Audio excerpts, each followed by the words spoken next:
Un bourg tranquille, un coffre-fort et la naissance d'un cauchemar, Snowtown, en Australie méridionale, ressemble à ces endroits que l'on traverse sans y laisser d'empreinte. Une route, un panneau, un ciel vaste. Et pourtant, à la fin des années 1990, ce nom S est collé à une horreur qui ne se raconte pas en une phrase. Parce que LN est pas seulement une série de morts, mais une mécanique de domination, un système de persuasion, une architecture de peur. Elle y a faire que la presse a surnommé Bodies in Barrels, Enekshi n'a pas commencé à Snowtown. Elle a commencé bien plus tôt dans des banlieues du nord d'Adélaïde, au cœur d'un tissu social fragile. Pauvreté, addiction, rupture familiale, petites humiliations quotidiennes qui finissent par former un langage commun, celui où l'autre devient facilement un ennemi. Entre 1992 et 1999, un noyau d'hommes, John Justin Bunting, Robert Joe Wagner, James Spiridon Vlasakis, a commis une série de meurtres dans et autour d'Adélaïde, tandis qu'un quatrième, Mark Ray Hayden, sera condamné pour son rôle dans la dissimulation. Quand la police découvre, en mai 1999, des corps dissimulés dans des barils dans le coffre-fort d'une ancienne banque à Snowtown, l'affaire bascule. Ce n'est plus une rumeur de quartier, ni une succession de disparitions que l'on attribue au chaos de la vie. C'est une preuve physique, froide, irréfutable. La violence a été organisée, transportée, stockée, comme si l'âge humain avait été réduit à un objet qu'on range à l'abri des regards. Mais ce qui rend Snowtown si insupportable, ce n'est pas seulement la découverte. C'est l'idée qu'un groupe ait pu agir longtemps, au milieu des autres, en tissant des liens, en recrutant, en imposant des récits. Dans ce dossier, la cruauté n'est pas un éclair, elle est une méthode. Et cette méthode utilise une matière première très moderne, l'exclusion. Les victimes, souvent décrites comme marginalisées, ont longtemps été enfermées dans des stéréotypes, comme si leur position sociale expliquait leur disparition. Or, le pire service que l'on puisse rendre à une victime, c'est de laisser entendre qu'elle était destinée à être effacée. Les récits les plus récents sur elle, Affaire, insistent justement sur ce besoin. Recentrer elle, histoire sur les personnes, pas sur les clichés. Et déjà, dans cette entrée en matière, une question se forme. La vraie question. La justice peut-elle suffire quand la cruauté a été un système et pas seulement un acte? Le noyau. Idéologie intime, mission et fabrication d'un ennemi.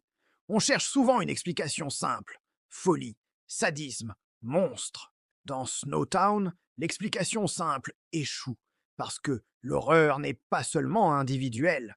Elle est collective, alimentée par une idéologie bricolée, un mélange toxique d'obsession et de prétendue purification.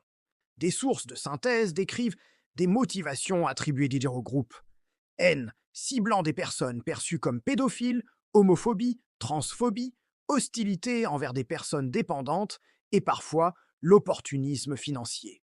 Ce détail n'est pas une liste, c'est une carte mentale, car le mécanisme psychologique central d'un groupe violent, c'est la déshumanisation. On retire à elle seul le jeu, autre son statut de sujet, et on le remplace par une étiquette. Danger, sale, parasite, menace. À partir de là, la violence devient, dans leur narration interne, une forme de justice. C'est ainsi que naissent les crimes moralisés. Les actes les plus abjects se déguisent en devoirs. Et ce déguisement est crucial parce qu'il permet le recrutement. Un individu isolé peut avoir des fantasmes violents. Un groupe, lui, peut transformer ses fantasmes en programmes. On fait ça pour le bien. Le vocabulaire devient un uniforme. Ce chapitre doit être lu comme un avertissement. La cruauté se rend plus efficace quand elle se présente comme vertu. Dans Snowtown, le groupe ne se contente pas de commettre. Il convainc. Il construit un monde où la victime s'est représentée comme coupable avant même d'être touchée. Et quand la victime est coupable, la honte se retourne. Celui qui frappe se sent légitime. Le plus effrayant, sur le plan psychologique, c'est la banalité des matériaux. Rancune, frustration, humiliation, petite jalousie. Rien d'extraordinaire, et pourtant l'issue est extrême. C'est IGA, et souvent comme cela que les violences de groupe prennent forme. non pas dans un grand délire spectaculaire, mais dans une accumulation de justifications minuscules. À mesure que cette mission se consolide, elle devient aussi un outil de contrôle interne. Car un groupe violent fonctionne comme une secte. Celui qui doute risque de devenir suspect. La loyauté se prouve par la participation. Et plus on participe, plus on est prisonnier, parce qu'on a peur d'être trahi ou dénoncé. La cruauté, ici, n'est pas seulement infligée aux stress ou aux victimes. Elle est aussi un ciment qui attache les auteurs entre eux. Et c'est ce ciment qui explique comment une telle mécanique peut durer des années. L'enquête, traces matérielles, erreurs humaines, est le moment où le secret se fissure. Quand la police tombe sur l'horreur de Snowtown, Ellen Fao arrive pas à la fin d'une jeune histoire. Elle arrive au début d'une autre, plus froide encore, celle de la preuve. Les éléments publics rappellent qu'en mai 1999, la découverte dans le coffre-fort de la banque abandonnée déclenche une opération majeure. Recherche, identification, recoupement avec des disparitions et élargissement de l'enquête vers Adélaïde et ses environs. Le dossier s'étend dans toutes les directions. Lieux multiples, victimes multiples, liens sociaux complexes. Les enquêteurs doivent reconstituer une chronologie sur plusieurs années, dans un environnement où les victimes, parfois, n'étaient pas immédiatement signalées comme prioritaires par la société. Et c'est là qu'un point technique devient moral. Les crimes contre des personnes marginalisées sont souvent plus difficiles à résoudre, non pas parce qu'elles disparaissent mieux, mais parce que les réseaux de protection autour d'elles sont plus faibles. Moins de témoins qui insistent, moins de familles écoutées, plus de silence institutionnel. Les récits contemporains sur l'affaire insistant sur la nécessité de corriger la mémoire publique. Ce N était bon, pas des silhouettes sans histoire, c'était quoi des vies entières. Dans ce type d'enquête, la science est essentielle, mais elle ne fait pas tout. La science peut identifier, dater, comparer. Elle ne remplace pas l'intuition policière, ni la patience, ni la gestion de l'information. Et elle n'annule pas les erreurs. Une pièce mal conservée, une piste ignorée, un témoignage jugé peu fiable, peut coûter des mois. À Snowtown, la preuve matérielle crée un choc. Elle rend visible ce qui, jusque-là, pouvait être nié. Or, dans les affaires de groupe, la visibilité est l'ennemi numéro 1 des auteurs. Ils peuvent intimider une personne, ils peuvent manipuler un cercle social, mais ils ne peuvent pas manipuler indéfiniment une chaîne probatoire.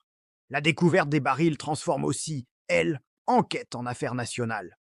La pression médiatique intensifie, et la justice doit avancer sans offrir au public une version simplifiée. Parce que simplifier dans Snowtown revient à perdre le cœur de affaire, la horreur ne venait pas d'un fou solitaire, mais d'un réseau de contrôle. Ce chapitre est donc l'histoire d'une fracture, le moment où le secret cesse d'être un pouvoir privé et devient un fait public. Procès et condamnations. Quand la justice doit nommer l'indicible, le procès Snowtown est souvent décrit comme un des plus longs et médiatisés de histoire judiciaire australienne. Mais au-delà de la durée, il y a une difficulté plus profonde. Comment juger une violence qui et n'est pas un épisode, mais une structure. Les documents publics récapitulent des condamnations lourdes. Bunting et Wagner écopent de multiples peines de prison à vie, avec des conditions extrêmement strictes. Vlasakis reçoit plusieurs peines à vie, avec une période incompressible. Hayden, pour son rôle dans la dissimulation, reçoit une peine distincte avec période de sûreté. Ces chiffres importent, non pour satisfaire une curiosité, mais parce que ils montrent la lecture judiciaire. Affaire N, n'était pas un accident moral, mais une entreprise criminelle. La justice, ici, doit en faire deux choses à la fois. Punir et protéger la société, raconter officiellement ce qui s'est passé sans transformer le procès en spectacle. Et c'est une ligne fine. Les affaires de true crime célèbres attirent à la tâche. Attention sur les auteurs, parfois au détriment des victimes. La justice, elle, ne peut pas se permettre cette asymétrie. Elle doit nommer les victimes établir les faits et décrire la responsabilité sans créer un mythe criminel. Un autre point est essentiel, la responsabilité en groupe. Le droit est vaguement construit pour juger des individus, mais Snowtown impose la notion de participation, de complicité, de rôle. Dans un groupe, celui qui ne tient pas l'arme peut être celui qui verrouille la porte. Celui qui aide à dissimuler peut être celui qui permet la répétition. Le crime devient un écosystème, et l'écosystème, au tribunal, doit être décomposé sans perdre la cohérence globale.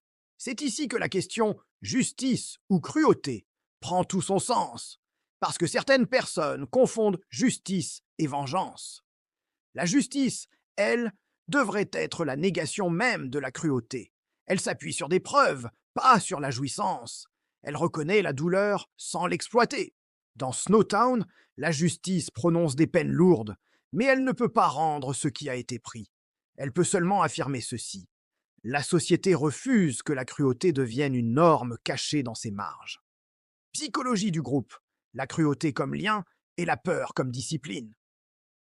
Le cœur psychologique de Snowtown n'est pas seulement l'impulsion meurtrière. C'est la capacité de créer un monde dans lequel cette impulsion devient acceptable et même valorisée.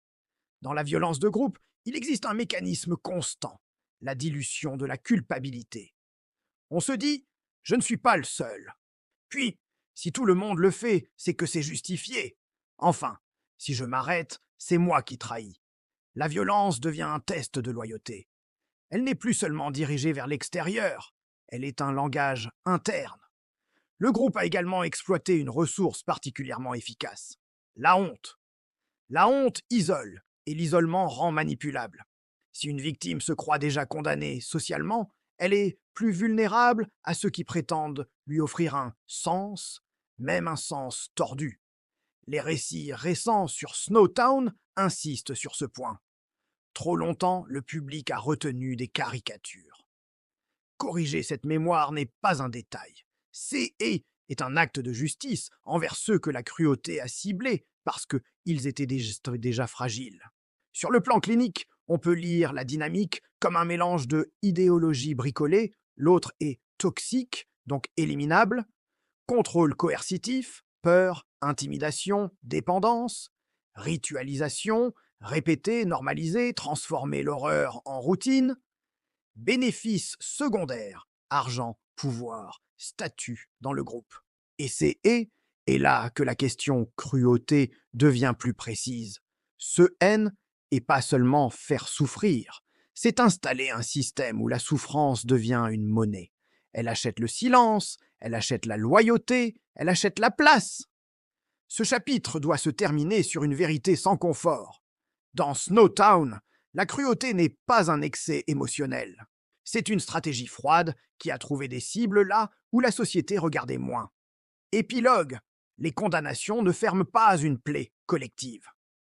Il existe une illusion fréquente, croire qu'une condamnation termine une affaire.